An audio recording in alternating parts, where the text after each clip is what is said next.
ரிஷபராசிக்காரர்களுக்கு மிகப்பெரிய நல்ல உன்னத நிலைமையை கொடுக்கக்கூடிய அமைப்பாக இந்த 2026ஆம் ஆண்டு பிறக்குது.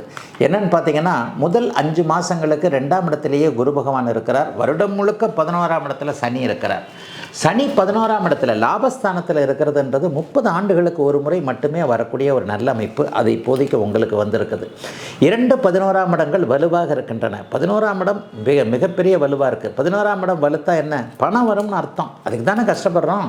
சம்பாதிக்கிறது ஒட்டும்னு அர்த்தம். சம்பாதிக்கிறத வச்சு எதையாவது நல்லதை செய்ய முடியும்னு அர்த்தம். வேலை நல்லாயிருக்கும், தொழில் நல்லாயிருக்கும், சம்பள உயர்வு கிடைக்கக்கூடியது கண்டிப்பாக உண்டு. பதவி உயர்வு கிடைக்கக்கூடியது இந்த வருஷத்தில் உண்டு. முதல் 5 மாதங்களுக்குள்ளேயே பொருளாதாரத்தில் ஒரு ஸ்டாண்டர்டு முன்னேற்றங்கள் இருக்கக்கூடிய அமைப்பு இப்போது கண்டிப்பாக ரிஷபராசிக்காரர்களுக்கு இருக்கிறது.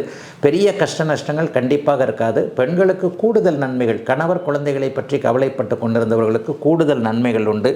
வீட்டிலையும் வேலை செய்கிறேன், வெளியிலையும் வேலை செய்கிறேன்னு நினச்சிக்கிட்டு இருந்தவங்க எல்லாருக்குமே ஏதாவது ஒன்றில் ஒரு நல்ல மாற்றங்கள் இருக்கக்கூடிய தன்மைகள் கண்டிப்பாக இருக்கும். இளைய பருவத்தினருக்கு சிறப்பு நன்மைகள், எதிர்பாராத அதிர்ஷ்டங்கள், வெளிமாநிலம் வெளிநாடு தூர இடங்களுக்கு போகக்கூடிய தன்மை, அந்த தூர இடங்களுக்கு போவதன் மூலமாக நன்மைகள் நடக்கக்கூடிய அமைப்புன்னு